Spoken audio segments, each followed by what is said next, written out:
حیدری اعوذ باللہ من الشیطان الرجیم بسم اللہ الرحمن الرحیم اللہ الذی دل علی وجوب وجودہ افتقار الممکنات وعلی علمہ وقدرتہ احکام المصنوعات المتعالی عن مشابہۃ الجسمانیات المنزہ بجلال قدسہ عن مناسبۃ الناقصات ونحمدہ حمدا یملأ اقطار الارض والسماوات ونشکرہ شکرا علی نعمہ الظاہرات والمتواترات ونستعینہ فی دفع البأساء وکشف الضراء فی جمیع الحالات ثم الصلاة والسلام علی حبیبہ ورسولہ سید النبیین وخاتم المرسلین وشفیع المذنبین ابی القاسم محمد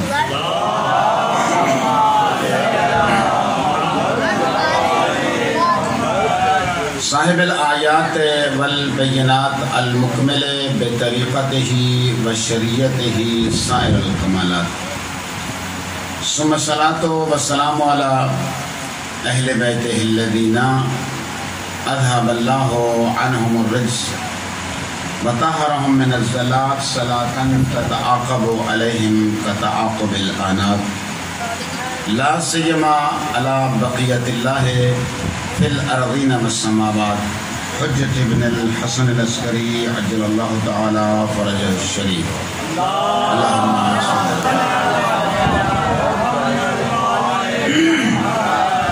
الذی بیمنہ رزق الارضین والسماوات واللعنۃ الدائمۃ علی اعدائہم وعلی مبغضیہم وعلی قاتلیہم وعلی غاصبی حقوقہم من الآن الی یوم الحساب اما بعد فقد قال اللہ تبارک و تعالی فی الکتاب وکتابہ مجمع الآیات بسم اللہ الرحمن الرحیم وکأی من آیت فی السماوات والارض یمرون علیہا وهم عنہا معرضون صلوات بر محمد و آل محمد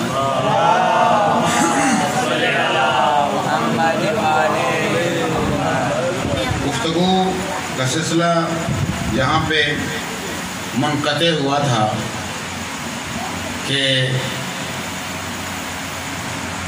سرہانے کھڑے ہیں جناب جبرائیل اور پائنٹی پہ ہیں حضرت میکائیل فخر و مباحات کر رہے ہیں کہ آپ سے بڑھ کے کون خوش قسمت ہے یا علی کہ آج اللہ اپنی عرشی مخلوق کو مخاطب کر کے ایک بات کہہ رہا ہے، ملائکہ کو یہ کہہ رہا ہے کہ تمہیں یاد ہے جب ہم نے سب سے پہلا خلیفہ بنایا تھا تو تم نے کہا تھا اتجعل فیہا من یفسد فیہا ویسفک الدماء، اسے زمین پہ خلیفہ بنائے گا جو خون ریزیاں کرے گا، فساد کرے گا۔ دیکھو آج میرے محمد مصطفیٰ کے جانشین علی ابن ابی طالب کو کہ کس طرح خود کو قربان کر رہا ہے محمد مصطفیٰ پہ، کس طرح خود کو قربان کرنے کے لیے بستر رسول پہ، نبی کریم کو بچانے کے لیے کس طرح بستر رسول پہ لیٹ گیا ہے۔ کتنے خوش قسمت ہیں یا علی، آپ پہ اللہ فخر و مباحات کر رہا ہے اور مجھے یہ آیت دے کے نبی کریم کے لیے بھیجی ہے۔ بسم اللہ الرحمن الرحیم وَمِنَ النَّاسِ مَن يَشْرِي نَفْسَهُ ابتغاء مرضات اللہ واللہ رعوف بالعباد، سورہ بقرہ کی آیت نمبر 207 کہ لوگوں میں سے کوئی ایسا بھی ہے، یہ ایک سودا ہو رہا ہے اللہ اور اس سونے والے کے درمیان۔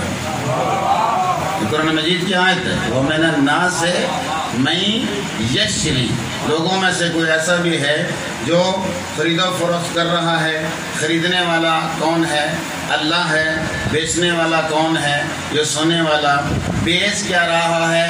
نفسہ، اپنے نفس کو، اور وہاں سے اللہ سے لینا کیا چاہ رہا ہے؟ سودے میں وہاں سے چیز کیا آ رہی ہے؟ ابتغاء مرضات اللہ، اس کی مرضیاں۔ ذرا غور کیجئے گا ان دو تین لفظوں پہ۔ محسن نقوی شہید کا بڑی پیاری منقبت ہے اس میں پوری، اس کے ایک دو اشعار میں آپ کی خدمت میں عرض کرتا ہوں کہ اس نے کہا مجھ کو یہ سونا پسند ہے، اس نے کہا کہ مجھ کو یہ سونا پسند ہے، اس نے کہا یہ جنس ہی اتنی بلند ہے۔ دیکھیں نا، یہ جو جملہ ہے بڑی گہرائی ہے اس میں۔ ہم عام روٹین میں بھی بازار جاتے ہیں، ہمارے خطیب بڑے اچھے پنجابی میں اس کو بیان کیا کرتے تھے کہ ٹماٹر بھی لینے ہونا تو ذرا دیکھ بھال کے لیتے ہیں، بھائی پیسے دینے ہیں، ان میں کوئی کانا تو نہیں، ان میں سے کسی میں کیڑے تو نہیں، کوئی خراب تو نہیں۔ آلو لینے ہوں تو بڑی تحقیق کرتے ہیں، جستجو کرتے ہیں۔ سبزی لینی ہو 10 دفعہ اس کو دبا دبا کے دیکھتے ہیں۔ اب خریدار ہے اللہ، تو کیا سمجھتا ہے اللہ کسی ناقص چیز کا خریدار ہوگا؟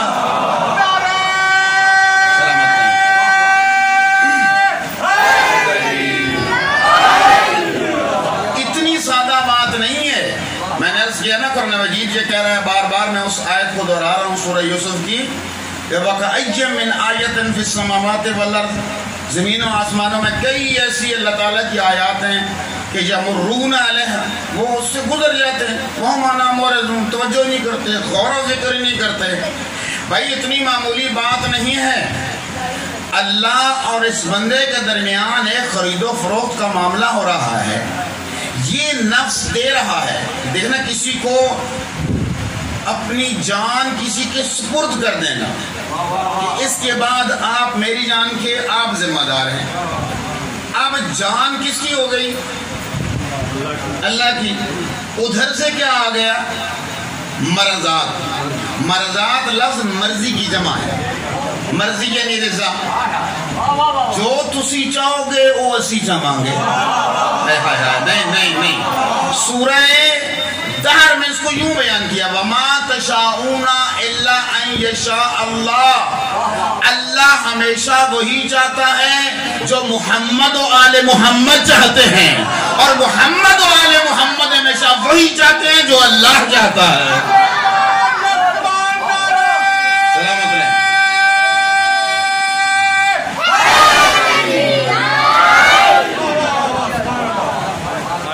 اچھا، ایک بہت بڑا مسئلہ حل کرنا ہے۔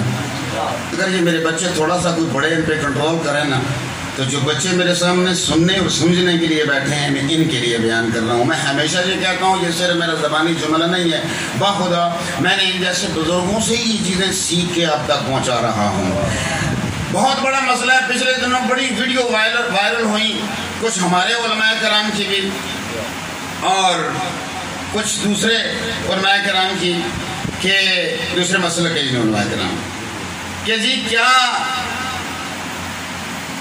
وہ بل بھی پاس ہوا ایک کہ جی علیہ السلام ان کو کہہ سکتے ہیں کہ نہیں کہہ سکتے ہیں، اور ان کو کیا رضی اللہ کہنا چاہیے یا نہیں؟ توجہ ہے، ان کو علیہ السلام، ان کو رضی اللہ۔ ایک گرامر کی بات آپ کی خدمت میں عرض کرتا چلوں، کوشش کروں گا اس کو بالکل واضح کروں، آسان کروں۔ رضی اللہ کا لفظی معنی راضیہ، ماضی کا صیغہ ہے۔ اچھا، 3 حرفی ہے، جیسے ضربا اس نے مارا، راضیہ وہ راضی ہو گیا۔ ایک ترجمہ اس کا یہ بنتا ہے، ایک ترجمہ اس کا مستقبل کے حوالے سے، جس کو ہم طالب علمی زبان میں انشاء کہتے ہیں، کہ ہم دعا کر رہے ہیں اللہ کی بارگاہ میں کہ یا اللہ فلاں فلاں لوگوں سے راضی ہو جا۔ بات سمجھ میں آئی؟ یعنی رضی اللہ کتنے معنوں میں استعمال ہو گیا؟ 2 معنی۔ ماضی کے لیے استعمال ہوا تو خبر دے رہے ہیں آپ کہ اللہ فلاں فلاں سے راضی ہو گیا۔ اچھا، اور اگر مستقبل کی بات ہو تو آپ دعا کر رہے ہیں کہ میرے اللہ فلاں فلاں سے تو راضی ہو جا۔ ذہن میں آ گئی یہ بات؟ دونوں معنی ذہن میں آ گئے؟ اچھا، اب یہ ہے کہ آیت یہ کہہ رہی ہے کہ ہم نے جس ہستی سے سودا کے بچوں یار مہربانی کرو، سنو میرے بچوں، سنو، شرارت نہیں کر۔ اچھا، آیت کیا کہہ رہی ہے؟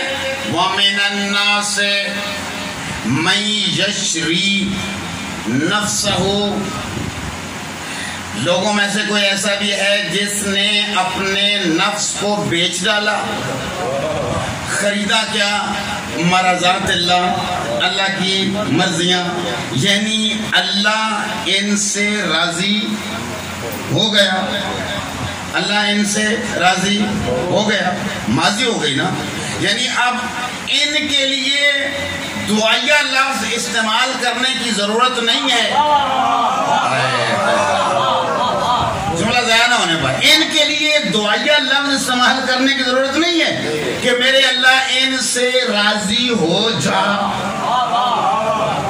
نہیں، بلکہ اب تو اللہ نے پہلے دن کی گفتگو اگر میری آپ کے دل و دماغ میں ہے کہ یہ ہستیاں پہچان کروا رہی ہیں کس کی؟ اللہ کی۔ اب کیسے پتہ چلے کہ ہم جیسوں سے اللہ راضی ہے کہ نہیں؟ اب یہ کیسے پتہ چلے کہ ہم جیسوں سے اللہ راضی ہے کہ نہیں؟ تو اللہ نے کہا دیکھو ان کا نفس میں نے لے لیا، اپنی رضائیں ان کو دے دی، گویا میں نے اپنی رضا کا معیار بنا دیا محمد و آل محمد کو۔ اب جس سے محمد و آل محمد راضی، اس سے کون راضی؟ اللہ راضی۔ جس سے محمد و آل محمد ناراض، اس سے اللہ ناراض۔ ہم تو کہتے ہی نہیں ہیں کہ ہم فلاں فلاں کے بارے میں کچھ کہتے ہیں، اٹھائیے کتابیں وہاں سے نکالیے، لسٹ بنا لیجئے، جو بھی ان سے جس سے محمد و آل محمد راضی ہوں اس سے پیار کیجئے، اور جس سے ناراض اس میں بے شمار کیجئے۔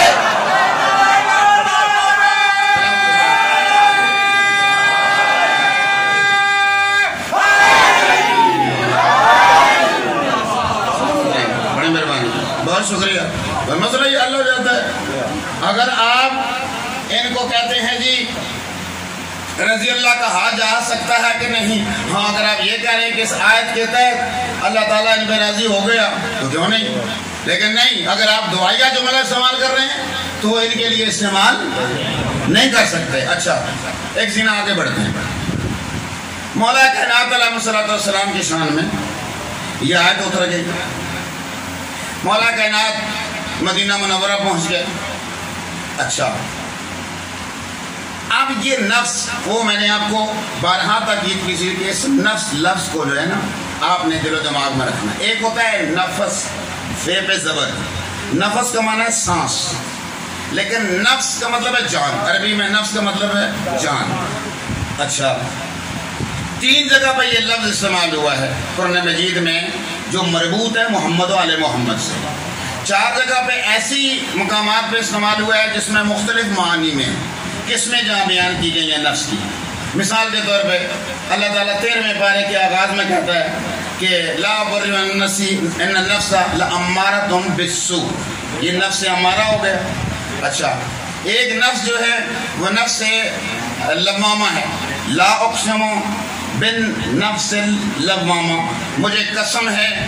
تو دیکھنا اللہ تعالیٰ عادل ذات ہے، اگر ایک نفس امارہ ہے، امارہ یعنی امر دینے والا، ابھارنے والا کہ یہ برائی کرے، نفس امارہ بالسوء، تو عادل ذات نے اندر دوسری طاقت بھی رکھی ہوئی ہے جسے نفس لوامہ کہتے ہیں۔ نفس لوامہ یعنی ملامت کرنے والا، برائی کے وقت وہ اندر سے ایک ضمیر کی آواز ہر بندہ سنتا ہے، وہ اسے برائی کے وقت بول کے یہ کہتی ہے نہ کر اس طرح، غلط کام ہے، تو عالم دین ہے، تیرے سر پہ امامہ ہے، تجھے نہیں کرنا چاہیے یہ کام، نہ کر، تو سید ہے، آل رسول ہے، ذریت رسول ہے، نہیں کرنا چاہیے تجھے یہ کام۔ وہ نفس لوامہ ہے۔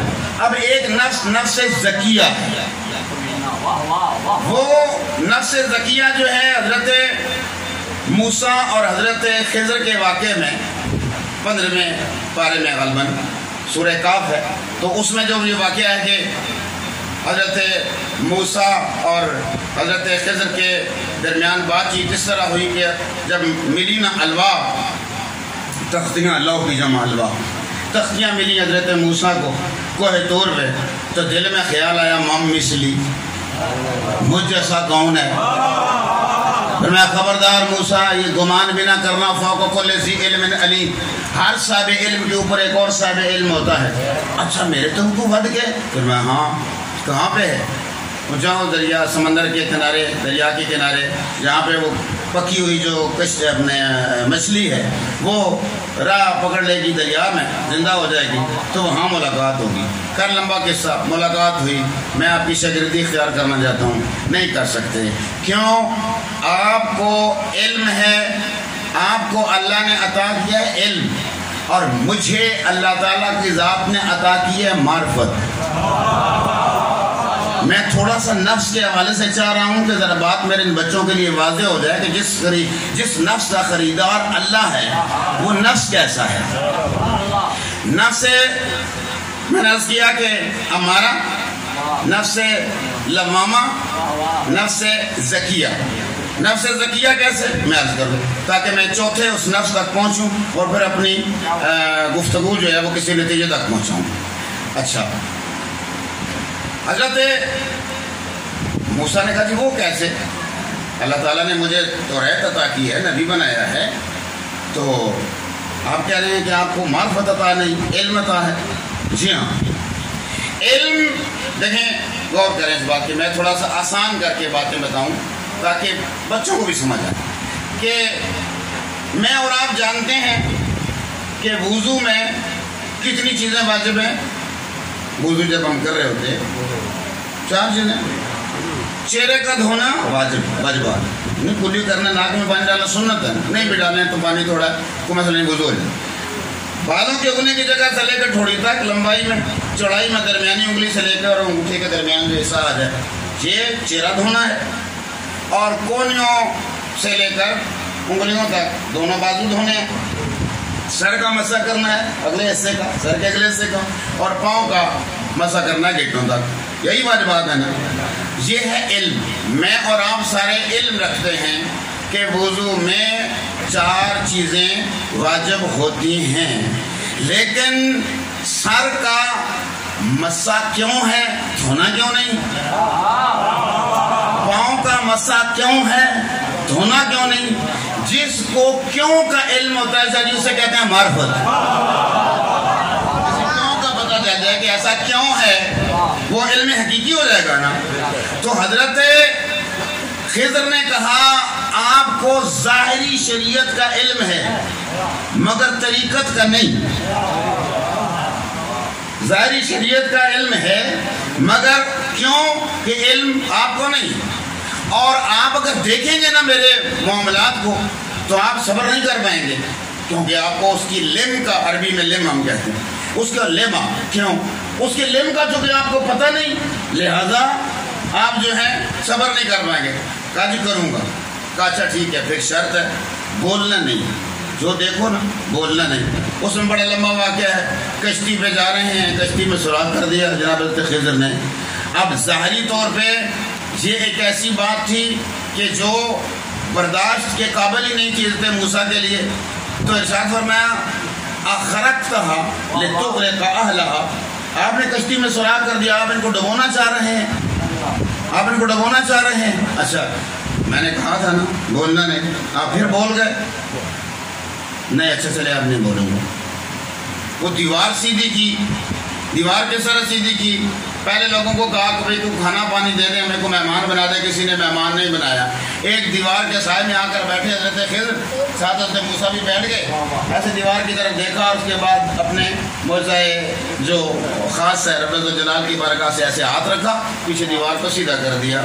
دیوار کو جو سیدھا کر دیا، اب دیوار کا یہ سیدھا کرنا حضرت موسیٰ کو ناگوار گزرا، کیا تو چنگا نبی ہیں بھئی، اللہ تعالیٰ کا چنگا نمائندہ ہیں،